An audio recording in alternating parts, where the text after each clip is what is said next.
बोलिए गणेश महाराज की जय। दोस्तों, गणेश चतुर्थी पर लोग प्रथम पूजनीय देवता भगवान गणेश को प्रसन्न करने के लिए व्रत और पूजा करते हैं। धार्मिक मान्यताओं के अनुसार जो व्यक्ति सच्चे मन से ये व्रत करता है तथा इस व्रत का पाठ करता है, उसकी सारी मनोकामनाएं पूर्ण हो जाती है और जीवन के सभी संकट और विघ्न दूर हो जाते हैं।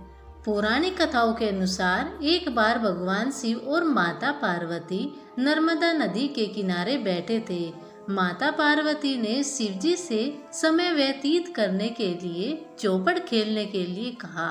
शिव जी चौपड़ खेलने के लिए तैयार हो गए और इस खेल में हार जीत का फैसला करने के लिए भगवान शिव ने कुछ तिनके इकट्ठे कर उसका एक पुतला बनाकर उसे प्राण प्रतिष्ठा कर दी।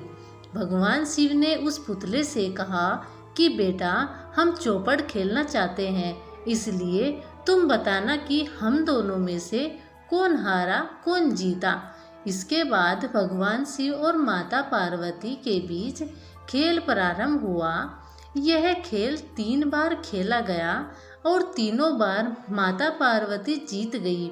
खेल समाप्त होने पर उस बालक से हार जीत का फैसला करने के लिए कहा तो उस बालक ने पार्वती माता की जगह महादेव जी को विजयी बताया।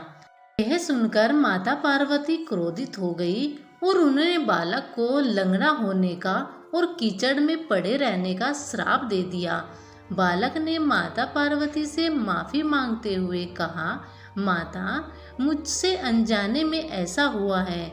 बालक द्वारा माफी मांगने पर माता को दया आ गई और उन्होंने कहा कि यहाँ गणेश पूजन के लिए नाग कन्याएं आएंगी। उनके कहे अनुसार गणेश जी का व्रत करो, ऐसा करने से तुम्हारे सभी कष्ट दूर होंगे। यह कहकर माता पार्वती चली गई। 1 वर्ष के बाद उस स्थान पर नाग कन्याएं आई। नाग कन्याओं से भगवान गणेश के व्रत की विधि जानने के बाद बालक ने 21 दिन लगातार भगवान गणेश जी का पूजन किया और व्रत किया। इसके परिणाम अनुसार गणेश जी प्रसन्न हुए। उन्होंने बालक से वरदान मांगने के लिए कहा। बालक ने कहा, हे विनायक, मुझे इतनी शक्ति दीजिए कि मैं अपने पैरों से चलकर कैलाश पर्वत पर पहुंच सकूं।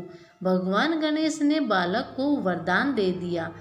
इसके बाद वह बालक कैलाश पर्वत पर पहुंचा और उसने अपनी कथा भगवान शिव को सुनाई।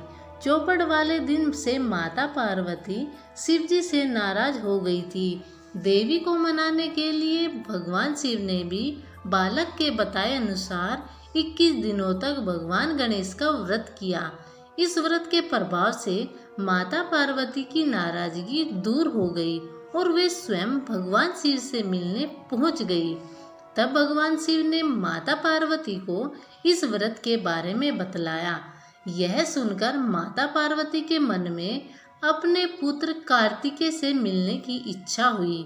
तब माता पार्वती ने भी 21 दिनों तक श्री गणेश जी का व्रत किया। व्रत के 21वें दिन कार्तिकेय स्वयं माता पार्वती जी से मिलने चले आए। तभी से ये व्रत समस्त मनोकामनाओं की पूर्ति करने वाला माना जाता है। दोस्तों, कहानी अच्छी लगे तो कमेंट्स बॉक्स में बताइएगा। चैनल को लाइक और सब्सक्राइब करना न भूलिएगा। धन्यवाद।